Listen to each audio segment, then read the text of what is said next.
देखिए अभी हम लोग पहला ही लेसन पढ़ रहे हैं और इस पहले लेसन जो था आपने पढ़ा था फर्स्ट लेसन को, वे मोशन एंड इट्स एप्लीकेशन यानी तरंग गति इनका अनुप्रयोग। इस तरंग गति इनका अनुप्रयोग में अब हम इसी को आगे बढ़ाते हुए नेक्स्ट टॉपिक पढ़ने जा रहे हैं, ध्वनि के अभिलक्षण। तो सबसे पहले हम ये देखेंगे इस टॉपिक में, जो कि हमने आपको जो है कि क्वालिटी फैक्टर तक बता दिया था। इसके बाद ये नेक्स्ट टॉपिक, इसी चैप्टर का नेक्स्ट टॉपिक शुरू हो रहा है, ध्वनि। तो पहले हम जानेंगे ध्वनि क्या होता है। देखिए ध्वनि क्या होता है भाई, ध्वनि का मतलब होता है कान को जो कुछ सुनाई देता है उसे हम ध्वनि कहते हैं। ध्वनि का वह स्वरूप जिसका अनुभव हमें अपने श्रवण इंद्रियों के द्वारा होता है उसे हम क्या कहते हैं, ध्वनि कहते हैं। देखिए ध्वनि कैसे उत्पन्न होती है, जब कोई वस्तु कंपन करती है तो यांत्रिक तरंगें उत्पन्न होती है, परंतु प्रत्येक यांत्रिक तरंग से हमारे कानों को ध्वनि का अनुभव नहीं होता।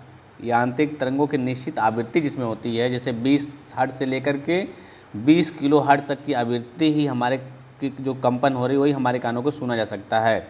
इसे हम श्रवण सीमा भी कहते हैं। तो आगे देखिए, हमें इसको आगे इतना डिटेल्स इसमें नहीं देखना है। हमारा इसी चैप्टर का जो है कि तरंग गति है इनका अनुप्रयोग चैप्टर का ही नेक्स्ट टॉपिक है, ध्वनि के अभिलक्षण। अब देखिए ध्वनि के अभिलक्षण क्या होते हैं। देखिए जो ध्वनि का जो अभिलक्षण होता है, या हम कह सकते हैं कि ध्वनि के अभिलक्षण में जो होता है, संगीत हमारी जो ध्वनि होती है उसके 3 अभिलक्षण होते हैं। 3 अभिलक्षण है, कौन कौन है। देखिए एक होता है हमारा तारत्व जिसे हम बोलते हैं पिच, और एक होता हमारा जो है कि प्रबलता, तीसरा होता है गुणता। इसी को हमने देखिए तारत्व दिखा दिया, यहाँ गुणता दूसरा में दिखा दिया, तीसरा प्रबलता। तो अब सबसे पहले हम क्या देखेंगे, तारत्व यानी पिच क्या होता है, हम देखेंगे पिच। तो देखिए क्या होता है पिच में कि ध्वनि का वह गुण जिससे ध्वनि के मोटे या पतले होने का आभास होता है। यानी देखते हैं, आप लोग देखा होगा कुछ लोगों की ध्वनि जो होती है मोटी होती है, कुछ लोगों की ध्वनि क्या होती है, पतली होती है। तो हमें यहाँ पर क्या है कि ध्वनि का वह गुण जिससे ध्वनि के मोटे या पतले होने का आभास होता है, ध्वनि अब आभास होता है। ठीक, अब देखिए ध्वनि का यह वह गुण जिसके कारण पुरुषों की ध्वनि तथा स्त्रियों की ध्वनि या बच्चों की ध्वनि में अंतर किया जा सके। देखते हैं कि बच्चों की ध्वनि अलग होती है, स्त्रियों की ध्वनि अलग होती है, पुरुषों की ध्वनि क्या होती है, अलग होती है। तो इसी को हम बोलते हैं तारत्व। अब देखिए जो मोटी ध्वनि होती है उसको हम कम तारत्व की ध्वनि बोलते हैं, और जो पतली ध्वनि होती है उनको हम उच्च तारत्व की ध्वनि कहा जाता है। अब इसके बाद हम देखेंगे क्वालिटी। क्वालिटी क्या होती है, जिसे हम बोलते हैं गुणता। यहाँ पर देखिए गुणता क्या है, तो ध्वनि का वह गुण, ध्वनि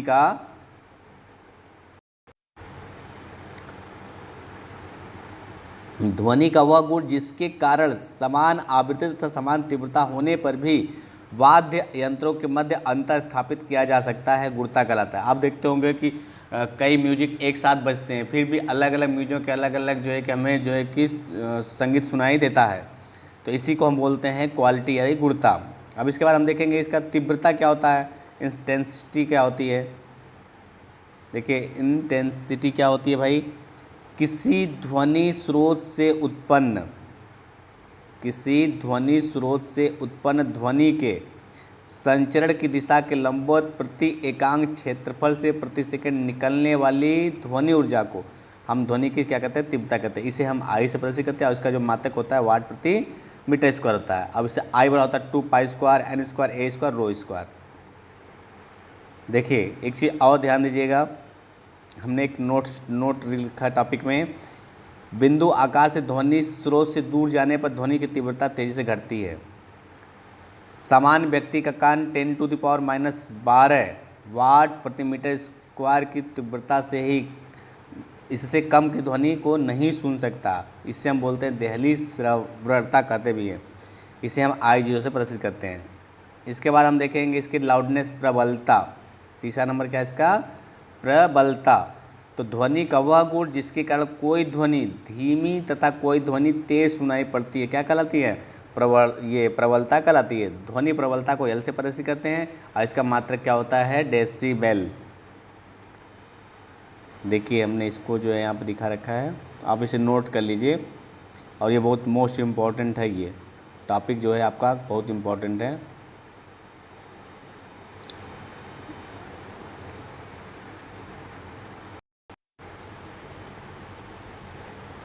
अब हम देखेंगे प्रबलता व तीव्रता में संबंध। तो आपने देखा प्रबलता को हम L से लिखते हैं और तीव्रता को आपने देखा I से लिखते हैं। ध्वनि की जो प्रबलता होती है ध्वनि तीव्रता के लघुगणक के समानुपाती होती है, यानी L प्रोपोर्शनल log I। देखिए L बराबर निकालने एक कांस्टेंट लगा देंगे, हमने K लगा दिया log I। यहाँ से L का मान निकालने हैं तो क्या हो जाएगा, देखिए यह हो जाएगा 10 log, हमने यहाँ बेस दिखा दिया I/I0। तो ये इसमें फॉर्मूला होता है प्रबलता और तीव्रता में संबंध, L बराबर log 10 log I/I0। आप I0 जानते हैं कि दहलीज श्रवणता है। अब हम देखेंगे, देखिए जिसको हमें यहाँ लिख रखा है, I क्या है, ध्वनि की तीव्रता, I0 क्या है, दहलीज श्रवणता। और हमने कहा कि 10⁻12 से अगर कम वाट प्रति मीटर से कम रहेगा तो ध्वनि सुनाई नहीं देगी। अब देखिए, अब एक चीज़ ध्यान देना है कि हम मनुष्य कितना से कितना तक मतलब कि डेसिबल के जो है कि सुन सकता है। देखिए अगर I इस फार्मूले में, देखिए अगर ये फार्मूला है, इस फार्मूले में I बराबर क्या रख दे I0, तो L का मान कितना जाएगा 0, जिसे समानतः सुना नहीं जा सकता है। 0 डेसिबल को हम सुन नहीं सकते। अगर अब हमने क्या किया, I की जगह हम I0 को जब हमने 10 I0 रख दिया तो L का मान सॉल्व करेंगे तो 10 डेसिबल आएगा। तो इसमें क्या आएगी, फुसफुसाहट की आवाज़ आएगी, जैसे लोग फुस बात करते हैं, थोड़ा सा कान में कान सटा करके, मुंह में कान सटा करके, तो वैसी वॉइस।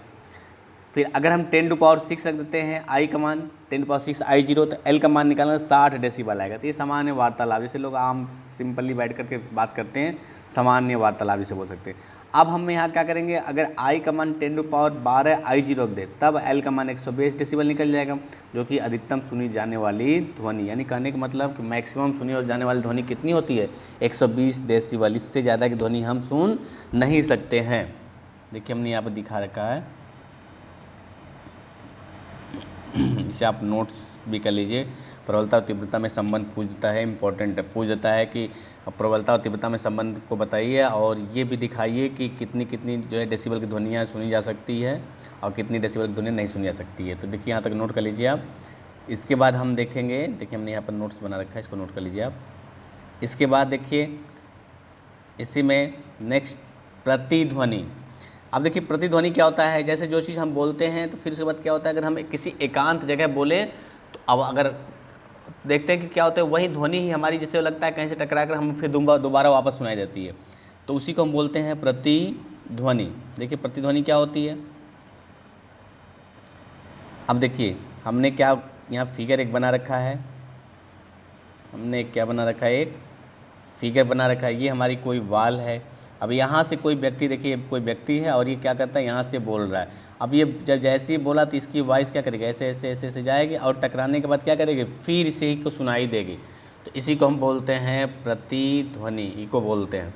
अब देखिए इसी चीज़ को हमने लिख रखा है कि जब किसी दीवार से कुछ दूरी पर खड़ा व्यक्ति कोई तेज ध्वनि उत्पन्न करता है तो व्यक्ति को दो ध्वनियाँ सुनाई देती हैं। पहली वह जो उसे उत्पन्न की है और दूसरी वह जो दीवार से परावर्तित हो, यानी टकरा करके रिटर्न होकर के आती है, सुनाई देती है। तो ध्वनि, इसी ध्वनि को हम क्या बोलते हैं, प्रतिध्वनि कहते हैं। देखिए हमने यहाँ पर लिख रखा है प्रतिध्वनि, इसे आप नोट कर लीजिए। प्रतिध्वनि मोस्ट इम्पॉर्टेंट है ये आपका। अब हम देखेंगे प्रतिध्वनि के लिए प्रतिबंध क्या है।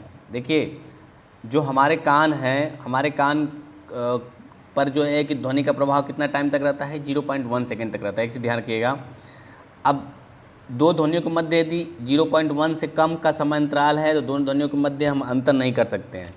जैसे हम कोई चीज़ मतलब क्या बोलते हैं, गिटार बजा रहे हैं या बांसुरी बजा रहे हैं, तो दोनों का अगर 0.1 सेकेंड का दोनों में डिफरेंट नहीं रहेगा तो हम दोनों की जो है कि वॉइस में हम जो है अंतर स्पष्ट नहीं कर पाएंगे। तो यहाँ पर देखिए इसके लिए क्या क्या प्रतिबंध है, तो हमने यहाँ पर देखिए दिखा रखा है प्रतिबंध के लिए। हमारे कान पर किसी ध्वनि का प्रभाव कब तक रहता है भाई, 0.8 सेकेंड तक रहता है। यदि दो ध्वनियों के मध्य 0.1 सेकेंड से कम अंतराल हो, समय अंतराल कम हो, तो स्रोत दोनों ध्वनियों के मध्य अंतर को स्पष्ट नहीं कर सकता है।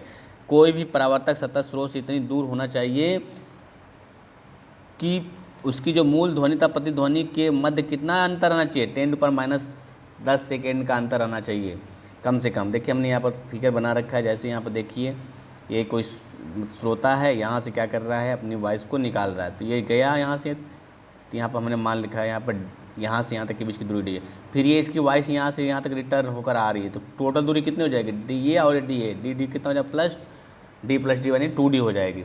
अभी आप जानते हैं कि समय बराबर क्या होता है, दूरी बटा के चाल होता है। हमें ये फॉर्मूला पता है। यहाँ से दूरी निकालने, यहाँ से हमको तो दूरी निकालना है, दूरी बटा चाल गुणे समय हो जाएगा। अब चाल आप देख रहे हैं कि 300 कितना था, चाल, हाँ चाल बराबर क्या हो, ये चाल आप देख रहे हैं, चाल को अगर हम भी मान लें, दूरी को डी मान लें, समय को क्या मान लें टी, तो डी की जगह 2D बन जाएगा। क्यों 2D बने, क्योंकि एक आने और जाने का टोटल दूरी। तो यहाँ से आप देखिए अगर यहाँ से डी का मान निकाल लें तो क्या हो जाएगा, ये हो जाएगा हमारा डी बराबर हो जाएगा VT/2। तो यहाँ से हम निकाल सकते हैं कि हमारी जो प्रतिध्वनि होने के लिए कितना दूरी पर जो है कि श्रोता को होना चाहिए, कितना दूरी से श्रोता के वॉइस जो है कि टकरा कर वापस आ सकती हैं। देखिए इसी चीज़ को हम यहाँ पर दिखा रहे हैं। तो हमने देखिए यहाँ पर लिख रखा है, श्रोता तथा परावर्तन तल के मध्य दूरी हमने क्या मान लिया, देखिए श्रोता है डी मान लिया। फिर यदि श्रोता एक तीव्र ध्वनि उत्पन्न करेगा तो ध्वनि द्वारा श्रोता से दीवार तथा दीवार से तय की गई दूरी भी लौट कर आएगी। तो कुल दूरी कितनी हो जाएगी, टोटल डी और डी 2D हो जाएगी। यदि ध्वनि की चाल हमने भी मान लिया तो इसका कुल समय क्या हो जाएगा, दूरी बटा के चाल, तो कुल दूरी कितना है 2D बटे V हो जाएगा। यहाँ से D का मान निकालेंगे तो VT/2।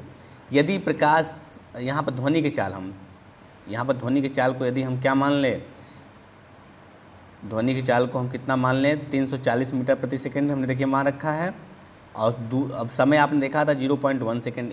एक ध्वनि से दूसरे ध्वनि के बीच में हम तभी अंतर स्पष्ट कर पाएंगे जब दोनों के बीच में कितने का टाइम का डिफरेंट हो, 0.1 सेकेंड का। यहाँ से सॉल्व कर लेंगे तो यहाँ से डी की वैल्यू निकल जाएगी। डी की वैल्यू कितनी निकल गई, देखिए यहाँ पर सॉल्व किया हमने यहाँ से, और डी की वैल्यू निकल गई 17 मीटर। यानी प्रतिध्वनि उत्पन्न करने के लिए श्रोता तथा प्रवर्तक तल के मध्य कम से कम 17 मीटर की दूरी होनी चाहिए। यही हमारा जो है क्या है, प्रतिध्वनि के लिए प्रतिबंध है। अब हम देखेंगे प्रतिध्वनि का प्रयोग, यानी प्रतिध्वनि का प्रयोग कहाँ कहाँ करते हैं। देखिए पहला क्या है, प्रतिध्वनि का प्रयोग में यहाँ पर देखिए लंबी दूरियों को ज्ञात करने के लिए हम क्या करते हैं, प्रतिध्वनि का प्रयोग करते हैं। सबसे पहले हम किस में करते हैं, लेजर। देखिए लेजर क्या होता है, लेजर का जो पूरा नाम होता है light amplification by stimulated emission by radiation होता है। लेजर क्या है, एक प्रकाश पुंज है, इसकी गति जितना प्रकाश की गति होगा उसका उतनी गति इसका भी आएगा। 3 × 10⁸ मीटर पर सेकेंड होता है। इसके द्वारा चंद्रमा की सटीक दूरी ज्ञात की जाती है। यदि लेजर के आने व जाने का समय t हो तो देखिए d बराबर क्या हो जाए, जहाँ CT/2, c क्या है यहाँ पर, लेजर यानी प्रकाश का वेग है, यहाँ पर c हमने दिखाया प्रकाश का वेग, तो d बराबर क्या हो जाएगा, CT/2 हो जाएगा। आप इसे देखिए नोट कर लीजिए, लेजर। फिर दूसरा नंबर है रडार। देखिए रडार क्या होता है, यहाँ पर हमने दिखा रखा है। रडार का तात्पर्य रेडियो डिटेक्शन एंड रेंजिंग होता है। रडार में रेडियो तरंग का प्रयोग होता है जो कि एक विद्युत चुम्बकीय तरंग है, इसलिए यह भी प्रकाश की गति संचरित होती है। इसके द्वारा विमानों की गति व स्थिति ज्ञात की जाती है। यानी रडार से हम क्या करते हैं, विमान की गति और स्थिति यानी किस कंडीशन ज्ञात कर सकते हैं, हाँ हमारा जो है कि विमान किस जगह है, क्या कंडीशन है। यदि रेडियो तरंगों के भेजे जाने व विमान से टकराकर वापस आने के समय t समय अंतराल हो तो विमान की दूरी निकाल सकते हैं, CT/2। c यहाँ भी क्या है, तरंग का वेग है।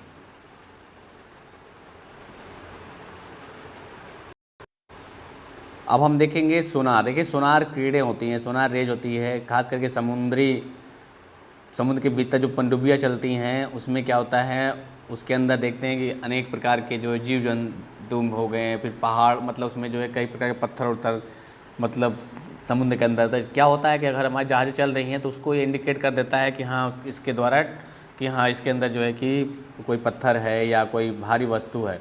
तो इसी को देखिए हमने यहाँ पर लिख रखा है, सोनार क्या क्या होता है।